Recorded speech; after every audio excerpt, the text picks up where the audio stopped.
Is acetic oxide. सो आज का हमारा टॉपिक है ऑक्साइड्स।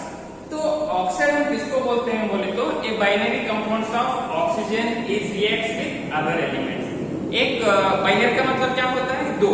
सो अगर दो टाइप ऑफ ऑक्सीजन यानी O2 ऐसा रहते हैं ना, तो binary compounds of oxygen is reacts with other elements is called oxide. तो इसका डेफिनेशन क्या है बोले तो a binary compounds of oxygen is reacts with other elements is called oxide. तो ऑक्साइड में क्या होता है बोले तो इसमें दो तरह के होते हैं। एक क्या है बोले तो एक सिंपल ऑक्साइड और एक क्या है बोले तो मिक्स्ड ऑक्साइड। तो सिंपल का मीनिंग क्या होता है? सिंपल जैसे एक ही ऐसा सिंपल कंपाउंड फॉर्मेशन होना, उसको हम क्या बोलते हैं? Simple oxide. जो मिक्स्ड का मतलब क्या होता है बोले तो इसमें 2 और मोर कंपोनेंट्स मिलते हैं ना, यानी मिक्स होते हैं ना, इसको हम क्या बोलते हैं बोले तो मिक्स्ड ऑक्साइड। तो इधर सिंपल ऑक्साइड का एग्जांपल कौन सा है बोले तो मैग्नीशियम ऑक्साइड है और एल्युमिनियम ट्राइऑक्साइड। तो अगर इसकी बात करें तो इधर क्या है बोले तो ferric oxide, ferric tetroxide and इधर क्या है बोले तो लेड टेट्राऑक्साइड। तो ये क्या है बोले तो मिक्स्ड ऑक्साइड है और ये सिंपल ऑक्साइड। ओके, तो अगर हम सिंपल ऑक्साइड को क्या करें बोले तो again simple oxides are classified into several types, acidic, basic, amphoteric and neutral. Okay, तो अभी हम क्या करेंगे बोले तो एसिडिक ऑक्साइड देखेंगे। तो एसिडिक ऑक्साइड आपको तो पता है ना पीएच का वैल्यू। ओके, पीएच कितना रहते हैं? 0 to 14 रहते हैं। ओके, अगर 0 to 7 रहे तो 0 to 7 के नीचे रहे तो हम उसको क्या बोलते हैं? एसिडिक बोलते हैं। ओके, अगर 7 ही रहे तो हम उसको क्या बोलते हैं? न्यूट्रल बोलते हैं। अगर 7 के ऊपर आए तो यानी ग्रेटर देन 7 उसको हम क्या बोलते हैं बोले तो बेसिक बोलते हैं। ओके, तो इसके बेसिक के थ्रू से हम अभी ये कर सकते हैं। तो अभी क्या है बोले तो हमारा एसिडिक ऑक्साइड।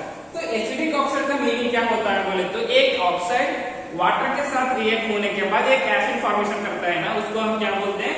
Acidic oxide. क्या हो रहा है इधर? एक ऑक्साइड अगर वाटर के साथ रिएक्ट होने के बाद वहां पर क्या होता है बोले तो एसिडिक कैरेक्टर फॉर्मेशन होता है ना, उसको हम बोलते हैं एसिडिक ऑक्साइड। तो कौन कौन से एग्जांपल बोले तो इधर सल्फर डाइऑक्साइड और Cl2O7 एंड CO2। तो अभी हम कैसे ये करते हैं बोले तो ये क्या है? सल्फर डाइऑक्साइड है। अगर सल्फर डाइऑक्साइड ये क्या है बोले तो एसिडिक ग्रुप है। ओके, यानी ऑक्साइड ग्रुप है। तो अगर ये वाटर के साथ रिएक्ट होने के बाद तब हमको क्या होता है बोले तो एसिडिक कंपाउंड फॉर्मेशन होता है ना, तो इसको हम क्या बोलते हैं बोले तो एसिडिक ऑक्साइड। तो इसमें एक याद रखना कि कौन से भी एक ऑक्साइड एलिमेंट अगर वाटर के साथ रिएक्ट होने के बाद वहां पर क्या होता है बोले तो एसिडिक कैरेक्टर फॉर्मेशन होता है बोल के याद रखना। ओके, तो इसमें क्या है बोले तो ज्यादातर most of the elements 90% of elements क्या होता है बोले तो इधर जो भी नॉन मेटल्स है ना वही क्या होता है बोले तो एसिड फॉर्मेशन होता है। समझ में आ रहा? जो भी नॉन मेटल्स एलिमेंट्स है ना वो एलिमेंट्स अगर वाटर के साथ रिएक्ट होने के बाद वो क्या होता है बोले तो एसिडिक कैरेक्टर फॉर्मेशन होता है बोल के ये करते हैं। लेकिन उसमें थोड़ा ऐसे भी है जो मेटल्स है वो भी क्या होता है बोले तो अगर वो वाटर के साथ रिएक्ट करने के बाद वो भी एसिड फॉर्मेशन होता है। कौन कौन से एलिमेंट्स है ऐसे बोले तो मैंगनीज है, क्रोमियम है और वेनेडियम है। ऐसे क्या है बोले तो ये थोड़ा मेटल्स है, अगर वाटर के साथ रिएक्ट करने के बाद भी ये एसिडिक कैरेक्टर फॉर्मेशन होता है। ओके, तो अभी हमारा सेकंड टॉपिक है बेसिक ऑक्साइड। तो बेसिक ऑक्साइड का मीनिंग क्या होता है बोले तो अगर एक ऑक्साइड एलिमेंट्स वाटर के साथ रिएक्ट करने के बाद हमको क्या मिलता है बोले तो बेस कंपाउंड फॉर्मेशन होता है, तो उसको हम क्या बोलते हैं? Basic oxide. कौन सा भी एक ऑक्साइड अगर वाटर के साथ रिएक्ट करने के बाद जो बेस कंपाउंड फॉर्मेशन होता है ना उसको हम बोलते हैं बेसिक ऑक्साइड। तो कौन कौन से एग्जांपल ये बोले तो इसका Na2O, CaO और BaO। तो एग्जांपल देखो यहाँ पर क्या है बोले तो ये एक ऑक्साइड है यानी कैल्शियम ऑक्साइड है। तो अगर कैल्शियम ऑक्साइड वाटर के साथ रिएक्ट करने के बाद तब हमको क्या मिल रहा है बोले तो कैल्शियम हाइड्रोक्साइड। तो कैल्शियम हाइड्रोक्साइड ये क्या है बोले तो ये एक हमारा बेस है। समझ में आ रहा है? ये क्या है बोले तो एक ऑक्साइड ग्रुप है यानी कैल्शियम ऑक्साइड है। तो अगर कैल्शियम ऑक्साइड वाटर के साथ रिएक्ट करने के बाद एक बेस कंपाउंड फॉर्मेशन होता है ना उसको हम बोलते हैं बेसिक ऑक्साइड। तो सारे जो भी मेटेलिक एलिमेंट्स हैं वो सारे क्या है बोले तो बेसिक ऑक्साइड। समझ में? तो अभी क्या है बोले तो थर्ड हमारा डेफिनेशन एम्फोटेरिक ऑक्साइड। तो एम्फोटेरिक का मतलब क्या होता है? दो। वाटर के साथ रिएक्ट करने के बाद वो एसिड भी फॉर्मेशन होता है और बेसिस भी फॉर्मेशन होता है। समझ में आ रहा है? अगर एक ऑक्साइड ग्रुप वाटर के साथ रिएक्ट करने के बाद वो एसिड भी फॉर्मेशन होता है एज वेल एज बेसिस भी फॉर्मेशन होता है ना, उसको हम बोलते हैं एम्फीटेरिक ऑक्साइड। तो कैसे बोले तो देखो एग्जांपल, तो इसमें क्या है बोले तो एल्यूमिनियम ट्राइऑक्साइड है। तो एल्यूमिनियम ट्राइऑक्साइड अगर हम एसिड में रिएक्ट करें तो क्या कर रहे हैं इधर, aluminium trioxide is reacts with acid in the presence of water, then we are getting a aluminium complex. Okay, तो अगर वही एल्यूमिनियम ट्राइऑक्साइड अगर हम एक बेस एलिमेंट्स में रिएक्ट करने के बाद एक एक्चुअली 6HCl क्या है, ये एक एसिड है, एसिड ग्रुप है। तो यहां पर क्या होता है बोले तो अगर एल्यूमिनियम ट्राइऑक्साइड एक बेस ग्रुप में ऐड करने के बाद यानी रिएक्ट करने के बाद इन द प्रेजेंस ऑफ वाटर, तब हमको क्या मिल रहा है बोले तो हमारा सोडियम एल्यूमिनियम का एक कॉम्प्लेक्स फॉर्मेशन होगा। तो इस तरह इधर क्या हो रहा है बोले तो एल्यूमिनियम ट्राइऑक्साइड क्या कर रहा है बोले तो ये एसिड की फॉर्मेशन कर रहे हैं एज वेल एज बेसिस की फॉर्मेशन कर रहे हैं ना। तो एल्यूमिनियम ट्राइऑक्साइड को हम क्या बोलते हैं बोले तो एम्फीटेरिक ऑक्साइड, यानी वो एसिड में भी रिएक्ट होता है एज वेल एज बेसिस में भी रिएक्शन होता है। इसको हम बोलते हैं एम्फीटेरिक ऑक्साइड। अभी हमारा फोर्थ का डेफिनेशन है न्यूट्रल ऑक्साइड। तो न्यूट्रल का मतलब क्या होता है बोले तो ना ये एसिडिक फॉर्मेशन होता है ना ये बेसिक फॉर्मेशन होता है। इसको हम क्या बोलते हैं बोले तो न्यूट्रल, मतलब ये एसिड भी फॉर्मेशन नहीं होता है बेसिस भी फॉर्मेशन नहीं होता है ना, उसको हम बोलते हैं न्यूट्रल। तो अभी हम पीएच भी बोले थे ना, क्या बोले थे हम पीएच की वैल्यू कितना रहता है 0 to 14 रहता है। ओके, तो अगर हम 0 to 7 की बात करें तो क्या होता है, इफ 0 to 7 यानी लेस देन 7 वो क्या होता है बोले तो एसिडिक यानी एसिड। ओके, अगर 7 ही रहे तो 7 ही रहना तो वो क्या होता है न्यूट्रल। अगर ग्रेटर देन 7 अगर ग्रेटर 7 से ज्यादा रहे तो उसको हम क्या बोलते हैं बोले तो बेस। तो जहां पर 7 ही रहता है ना उसको हम क्या बोलते हैं न्यूट्रल ऑक्साइड। तो यहाँ पर क्या होता है बोले तो यहाँ ना एसिडिक फॉर्मेशन होता है ना बेसिस फॉर्मेशन होता है। कौन कौन से एग्जांपल है बोले तो carbon monoxide, nitrous oxide and dinitrogen oxide, ये सभी क्या है बोले तो एग्जांपल्स ऑफ न्यूट्रल ऑक्साइड। तो अभी हमारा वेरी इंपॉर्टेंट टॉपिक है ओजोन।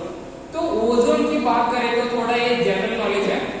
तो ओजोन इसका केमिकल फॉर्मूला क्या है बोले तो O3 है। तो ओजोन का काम क्या करता है बोले तो इधर, तो ये क्या है बोले तो अर्थ है, समझो ये अर्थ है। ओके, तो ये क्या है बोले तो सन है, समझ में आया, ये क्या है बोले तो अर्थ है और ये क्या है बोले तो सन है।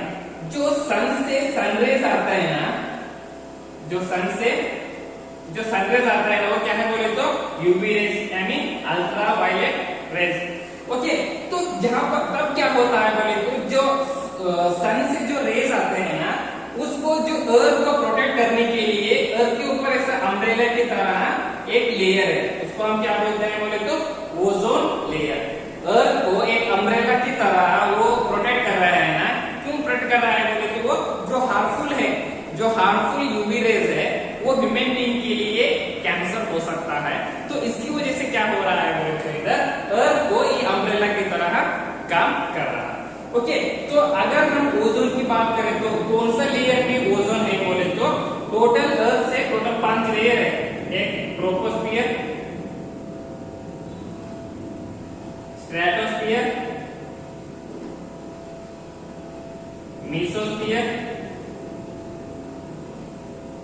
Thermosphere and exosphere. ये क्या है बोले तो अर्थ से लेके जो यानी जो लास्ट सरफेस तक क्या होता है बोले तो इतना टोटल 5 सरफेसेस रहता है। जो ट्रोपोस्फियर में क्या होता है बोले तो जो भी फ्लाइट और सभी घूमता है ना वो क्या है बोले तो ट्रोपोस्फियर है।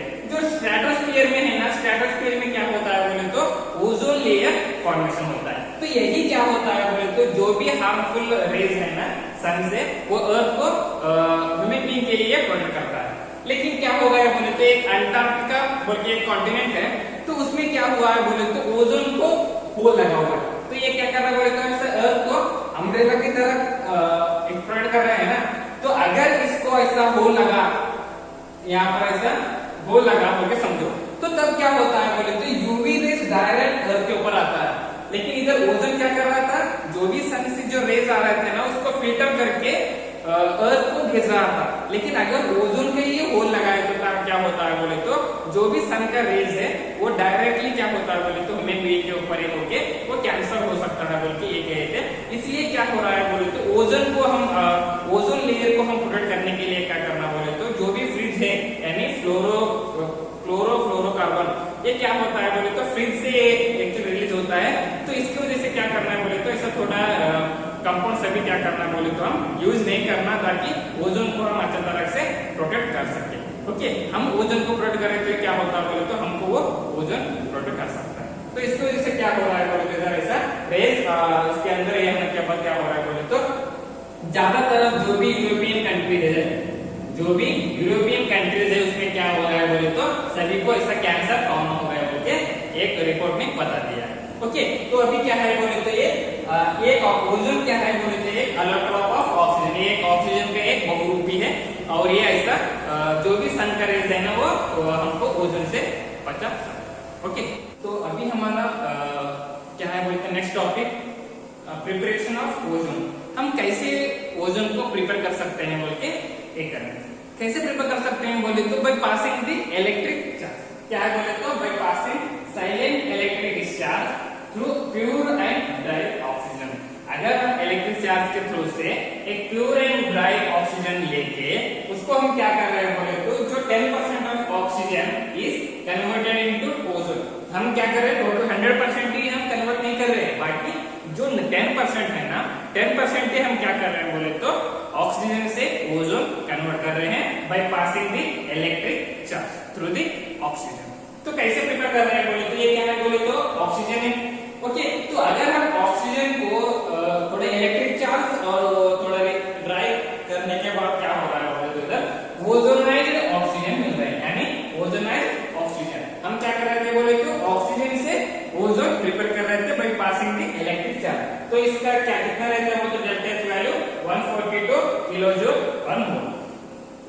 तो इसमें क्या होता है बोले तो ओजोन एक एंडोथर्मिक प्रोसेस है, मालूम है ना एंडोथर्मिक एक्सोथर्मिक। एंडोथर्मिक मतलब इनसाइड में रिएक्शन होता है, एक्सोथर्मिक मतलब बाहर रिएक्शन फॉर्मेशन होता है। ओके, तो यहाँ पर क्या होता है बोले तो the formation of ozone is an endothermic process to prevent the decomposition of O2।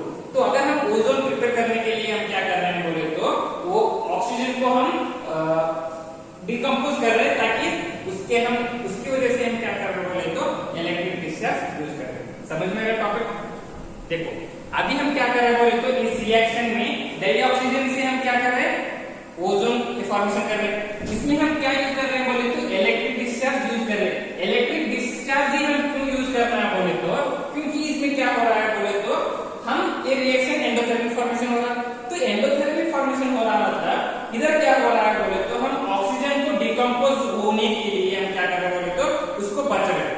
क्यों बच रहे हैं बोले तो क्योंकि हमारा जो 10% ऑफ ऑक्सीजन है वो ऑक्सीजन क्या होता है बोले तो ऑक्सीजन इज कन्वर्टेड इनटू ओजोनाइज होता है, तो यानी ओजोन फॉर्मेशन होता है। तो इसकी वजह से अगर हम इलेक्ट्रिक डिस्चार्ज यूज नहीं करते हैं ना तब क्या होता था बोले तो O2 डिकम्पोज होता था और हमको ओजोन भी नहीं मिलता था। तो इसलिए हम क्या कर रहे हैं बोले तो ओजोन फॉर्मेशन करने के लिए हम इलेक्ट्रिक चार्ज यूज कर रहे हैं। तो इसकी वजह से हम O2 भी क्या हो रहा है बोले तो डिकम्पोज होने के लिए बचा रहा है। क्यों डिकम्पोज होता है? क्योंकि ये O2 is a gas formation है ना, तो इसकी वजह से ये ऐसा फॉर्मेशन होता है।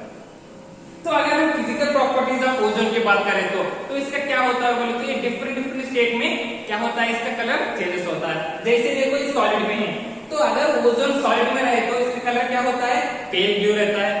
अगर ये लिक्विड में रहा, ओजोन अगर लिक्विड में रहा तो इसका कलर क्या होता है, डार्क ब्लू रहता है। अगर ये गैसेस में रहा तो उसका क्या होता है बोले तो वायलेट डार्क। ये क्या है बोले तो ये थोड़ा कंप्यूटर एग्जाम के लिए इंपॉर्टेंट है। ओजोन अगर सॉलिड में रहे तो पेल ब्लू है, ओजोन अगर लिक्विड में रहे तो डार्क ब्लू है, ओजोन अगर गैसेस में रहे तो क्या होता है बोले तो इधर वायलेट ब्लैक रहता है। तो इसका फिजिकल प्रॉपर्टी और क्या है बोले तो ये ए से थोड़ा हेवियर है, ये क्या है बोले तो ए से थोड़ा हेवियर है, और क्या है बोले तो ये हाईली सॉल्युबल इन वाटर, ये मतलब लाइटली सॉल्युबल इन वाटर है। लेकिन अगर कौन सा भी एक ऑर्गेनिक कंपाउंड्स लिए तो ये क्या होता है बोले तो ज्यादा सॉल्युबल है। फॉर एग्जांपल अभी वाटर है, अगर ओजोन हम वाटर के साथ रिएक्ट करने के बाद क्या होता है, रिएक्शन होता है लेकिन थोड़ा कम होता है। अगर वही ओजोन ड्राई ईथर अथवा डाई मिथाइल ईथर ऐसा रिएक्शन ऑर्गेनिक कंपाउंड के साथ रिएक्ट करने के बाद क्या होता है बोले तो ये मोर सॉल्युबल होता है। तो क्या है बोले तो ये O3 is a diamagnetic in nature. तो डायमैग्नेटिक का मीनिंग क्या होता है बोले तो these are the repelled by the magnetic field, उसको हम क्या बोलते हैं, डायमैग्नेटिक बोलते हैं। तो ये क्या O3 क्या है बोले तो ये डायमैग्नेटिक इन नेचर। ओके, तो ये क्या है, ये सभी क्या है बोले तो फिजिकल प्रॉपर्टीज ऑफ ओजोन। तो अभी हम क्या करेंगे बोले तो केमिकल प्रॉपर्टीज ऑफ ओजोन के बारे में हम पढ़ाई करेंगे।